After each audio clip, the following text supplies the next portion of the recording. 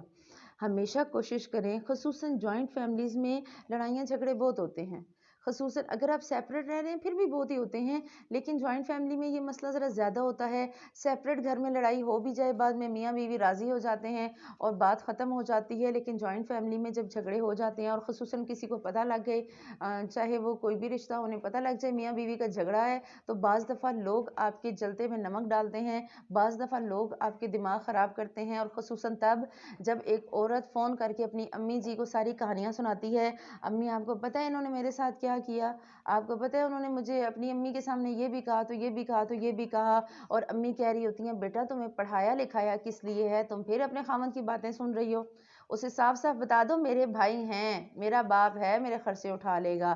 اور یہ دماغ کا خراب کرنا گھروں کی تباہی کا باعث بنتا ہے۔ کبھی بھی بیٹیوں کو گھروں پر شے نہ دے، ہاں جہاں لگے واقعی حالات خراب ہیں، جہاں لگے گزارا مشکل ہے، وہ ایک کنڈیشن الگ ہوتی ہے، لیکن آج کل کے حالات میں مائیں اور بھائی یہ سب سے پہلے بتا دیتے ہیں کہ دیکھو فکر نہیں کرنی، تمہارا باپ زندہ ہے، جو تمہیں پہلے 20 سال کھلا سکتا ہے نا وہ تمہیں ابھی بھی کھلا لے گا. اور یہی کام کرتے کرتے کتنی عورتوں کے گھر تباہ ہو جاتے ہیں. تو اللہ سبحانہ و تعالی ہمیں حکمت دے ہماری بیٹیوں کے اور بیٹوں کے گھروں کو بنانے کے لیے. دوسری ایک چیز ہمارے معاشرے میں یہ ہوتی ہے کہ لڑکا کچھ بھی نہیں کرتا اور لڑکی کی شادی کر دی جاتی ہے، اور لڑکے کو ماں باپ سارے سمجھا رہے ہوتے ہیں ابھی شادی نہ کریں، ابھی آپ کا بیٹا آپ کے اپنے پاؤں پہ نہیں کھڑا، اور ماں باپ یہ کہہ کے شادی کر دیتے ہیں کہ شادی کے بعد ٹھیک ہو جائے گا. اور وہ بندہ شادی کے بعد ٹھیک ہونے کے بجائے اگلے کی بچی کے ساتھ وہ زیادتیاں کرتا ہے جو سوچ میں بھی نہیں ہوتی. تو کبھی بھی جب بھی شادیوں کے مسئلے ہوں تو ذہن میں یہ بات رکھیں کہ بچہ بھی اس قابل ہو. جب آپ رشتے ڈھونڈتے ہیں تو ہمارے ہاں یہ ہوتا ہے کہ اپنا بیٹا جیسا مرضی ہو، بہو چاہیے تو چٹی گوری اور 7 فٹ کی 6 فٹ کی چاہیے، اور قد بھی لمبا ہو اور ہو بھی پیاری اور پڑھی لکھی بھی ہو تو جاب بھی کرتی ہو. تو ہم بیٹوں کے لیے ایسے رشتے ڈھونڈتے ہیں. تو اللہ سبحانہ و تعالی ہمیں اس بات کی سمجھ دے، پریفرنس دیں دین کو، رشتے ڈھونڈیں دین کی بنیاد پہ. ایسا گھر ڈھونڈیں، آپ کہیں کہ جو ہماری بچی کو عزت دے، ہمیں وہ بچہ چاہیے. ہم نے ایسی جگہ رشتہ کرنا کہ ہماری بیٹی سکھی رہے، چاہے وہ دال کھا کے سوئے، چاہے وہ سبزی کھا کے سوئے، وہ خیر ہے روز بکرے نہ بھی کھائے، لیکن وہ جو کھائے وہ اسے عزت کے ساتھ دیا جائے. ہمارے ہاں مڈل کلاس فیملیز میں بچوں کے رشتے اونچے گھروں میں اس لیے کیے جاتے ہیں کہ اگلی نسلیں اچھی ہو جائیں گی، اور پوری زندگی وہ بچی تانے سنتی ہے تمہاری اوقات کیا ہے، تمہیں تو میں جس گھر سے اٹھا کے لایا ہوں وہاں تو چرپائیاں بھی نہیں، تو تم تو نیچے سوتے ہو، تو یہ تو وہ. یہ ہمارے معاشرے کی باتیں ہیں اور یہ ہمارے ارد گرد کی باتیں ہیں. اللہ سبحانہ و تعالی ہمیں یہی چیزیں بتانا چاہتے ہیں کہ اگر ہم انصاف کے ساتھ اعتدال کے ساتھ چلیں گے، ہم خواہش یہ کریں گے کہ ہماری بچی گھر میں سکھی رہے، نہ کہ ہم یہ خواہش کریں کہ ہماری بچی جس گھر میں جائے وہ کوٹھی ہو. اگر ہم خواہشیں اپنی اسلام کے دائرے میں لے آئیں گے، اسلام کے مطابق پڑھی لکھی بچی ہے اچھے خاندان میں رشتہ ہے ضرور دیں، لیکن پھر بھی پوری تحقیق کے ساتھ دیں. کبھی بھی اپنی خواہشوں کو سامنے رکھتے ہوئے اپنی بچیوں کے رشتے ایسی جگہ نہ کریں کہ ساری زندگی بچیاں روتی رہیں. پھر اگر آپ کی پڑھی لکھی بچی ہے، آپ نے اسے پڑھایا لکھایا، اسے تعلیم کا زیور دیا، وہ کما رہی ہے، اور آپ اس کی شادی ایک ایسے بندے سے کرتے ہیں جو چاہے وہ کھیتوں میں ہل چلاتا ہو یا چاہے وہ بکریاں دھوتا ہو، ایسی صورت میں کیا ہوتا ہے کہ اس بچی کا اس بچے کے اس لڑکی کے ساتھ مائنڈ سیٹ ہی نہیں ملتا. وہ بچی جسے آپ نے شروع سے کبھی چولہے کے پاس نہیں جانے دیا، وہ جب پورا دن گوبر کی بو سونگی گئی تو وہ اپنے خاوند سے کبھی بھی خوش نہیں ہوگی. تو ہمیں معاشرے کی یہ چھوٹی چھوٹی چیزیں ہیں، لیکن ماں باپ کو یہ چیزیں سمجھنے کی ضرورت ہے کہ جیسا بچہ ہے اس کے لیے ویسے ہی پیڑ ڈھونڈیں، جیسی بچی ہے اس کے لیے ویسے ہی پیڑ ڈھونڈیں. اور پھر ماں باپ اس بات پر اکتفا کر لیتے ہیں یہ کہتے ہوئے کہ جی خاندان میں اس کے علاوہ ہمیں ملا کوئی نہیں. اللہ سبحانہ و تعالیٰ نے یہ نہیں کہا کہ رشتے خاندان میں ہی کرنے ہیں، اب خاندان سے باہر کر لیں، لیکن بچیوں کے اور بچوں کے حساب سے ان کے میچ ڈھونڈیں. اور اللہ تعالیٰ کی عبادت کرو اور اس کے ساتھ کسی کو شریک نہ کرو، اور ماں باپ کے ساتھ حسن سلوک کرو، اور رشتہ داروں کے ساتھ اور یتیموں کے ساتھ اور مساکین اور قرابت دار ہمسایوں کے ساتھ اور اجنبی ہمسایوں کے ساتھ اور پہلو کے ساتھی سے اور راہ کے مسافر سے اور ان سے جن کے مالک تمہارے ہاتھ ہیں، یعنی غلام یا کنیزیں. یقیناً اللہ سبحانہ و تعالیٰ تکبر کرنے والوں کو اور شیخی خوروں کو پسند نہیں کرتا.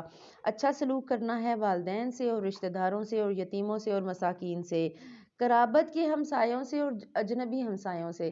قرابت کے ہمسائے وہ جن کے ساتھ آپ کا بہت اچھا تعلق ہے، اجنبی ہمسائے وہ جو نئے نئے شفٹ ہوئے، تو آپ ان کو کچھ دے دیں جا کے کہ آپ آ جائے ہیں، آپ شفٹ ہوئے ہیں، پانی ہماری طرف سے پی لیں، چائے لے لیں، پہلے ٹائم کا کھانا ہماری طرف سے لے لیں.